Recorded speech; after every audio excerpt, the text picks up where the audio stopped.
Selamat siang, selamat ketemu kembali dalam acara Karedok Susunan Doktrin. Hari ini hari Jumat tanggal 4 Maret 2022. Seperti biasa saya bawakannya dari Bintaro Sektor 9, Pabrik Air Aksogi. Kita akan membaca dari Kejadian 48 ayat 1 sampai yang ke-7. Kejadian 48 1 sampai 7 judulnya Yakub memberkati Manasye dan Efraim. Sesudah itu ada orang mengatakan kepada Yusuf, ayahmu sakit. Lalu dibawanyalah kedua anaknya Manasye dan Efraim. Ketika diberitahukan kepada Yakub, telah datang anakmu Yusuf kepadamu, maka Israel mengumpulkan segenap kekuatannya dan duduklah ia di tempat tidurnya. Berkatalah Yakub kepada Yusuf, Allah yang Maha Kuasa telah menempatkan diri kepadaku di Luz di tanah Kanaan dan memberkati aku serta berfirman kepadaku, akulah yang membuat engkau beranak cucu dan aku akan membuat engkau bertambah banyak dan menjadi sekumpulan bangsa-bangsa. Aku akan memberikan negeri ini kepada keturunanmu untuk menjadi miliknya sampai selama-lamanya. Maka sekarang kedua anakmu yang lahir bagimu di tanah Mesir, sebelum aku datang kepadamu ke Mesir, akulah yang mempunyai mereka. Akulah yang akan mempunyai Efraim dan Manasye, sama seperti Ruben dan Simeon. Dan keturunanmu yang kau peroleh sesudah mereka, engkaulah yang mempunyai. Tetapi dalam pembagian warisan, nama mereka akan disebutkan berdasarkan nama kedua saudaranya itu. Kalau aku pada waktu perjalananku dari Padan, aku kematian Rahel di tanah Kanaan di jalan, ketika kami tidak berapa jauh lagi dari Efrata, dan aku menguburkannya di sana di sisi jalan ke Efrata, yaitu Bethlehem. Nah, di sini Yakub sudah memang akan segera meninggalkan dunia ini dan dia sudah lemah. Ya, kemudian datanglah Yusuf beserta anaknya yang dua orang itu, Manasye dan Efraim, ya, atau Efraim dan Manasye. Kemudian ketika dikasih tahu bahwa Yusuf datang, Yakub senang dan dia dikatakan mengumpulkan segala kekuatannya untuk dapat duduk ya di ranjangnya itu. Dan di sini yang kita lihat bahwa berkat untuk Yusuf itu berbeda dengan yang lain, sehingga kita lihat di sini bahwa kedua anak Yusuf yaitu Efraim dan Manasye itu disejajarkan dengan semua anak Yakub.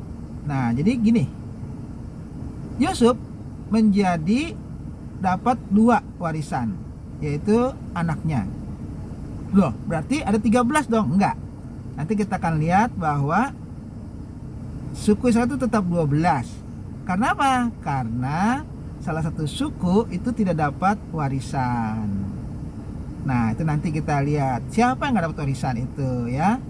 Jadi satu suku itu nggak dapat warisan, sehingga tetap suku itu menjadi 12. Jadi dari Benyamin yang terakhir, kemudian Efraim dan Manasye, karena Yakub mengatakan seperti itu.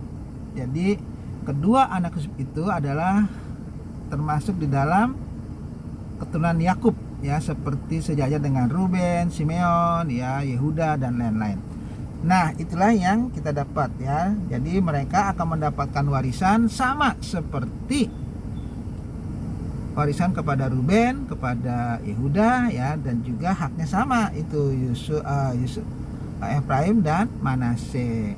Jadi Yusuf mendapatkan seolah dua kali lipat itu ya. Nah, tapi itu yang dikehendaki oleh Yakub, dan Yakub sedikit memberikan keterangan mengenai ayat 7 itu bahwa istrinya itu Rahel itu dikatakan meninggal ya ketika melahirkan Benyamin, itu dikuburkan dikatakan yang dekat Efrata itu, dan itu di sisi jalan Efrata dan disebutkan Bethlehem. Nah, kota ini sangat penting ya, nanti akan menjadi kota yang akan sering dibicarakan karena nanti Mesias akan lahir di sana.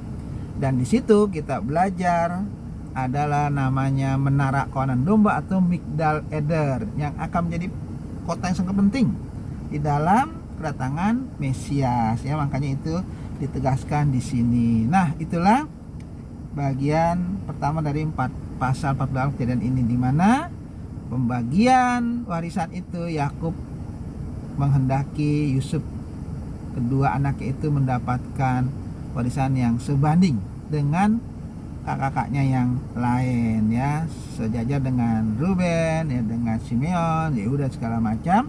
Mereka akan mendapat satu-satu masing-masing ya. Jadi istilahnya Yusuf dapat dua gitu ya. Itu bukan karena memang Yusuf yang jadi jadi peran ya untuk menolong mereka, enggak. Memang itulah yang dikehendaki oleh Yakub, sehingga suku Yakub itu Israel tetap 12, karena nanti ada satu suku yang tidak akan mendapatkan warisan ya, nanti kita akan lihat. Nah, di sini mereka semua nggak ada yang iri, semua menerima ya. Mungkin mereka merasa Yusuf sudah begitu berjasa ya pada mereka, sehingga mereka tidak mati kelaparan, dan begitu juga mereka memang sudah bertobat, sehingga tidak ada iri hati lagi di dalam hati mereka. Mereka udah hidup pun mereka udah mengucap syukur, itu maksudnya ya. Kalau Yakub bagi seperti itu ya, mereka nggak komplain, nggak protes. Jadi itulah ya pertobatan yang betul-betul udah benar-benar mereka bertobat, tidak ada hal-hal yang membuat mereka menjadi iri hati. Itu pelajaran buat kita juga. Sebaiknya kalau kita sudah menyelesaikan masalah, nggak usah diingat-ingat lagi, dilupakan saja masalah yang dulu-dulu, menatap ke depan, dan kita berusaha untuk hidup berkenan kepada Tuhan. Nah, itulah kadang pada hari ini saya ucapkan selamat siang, Tuhan memberkati.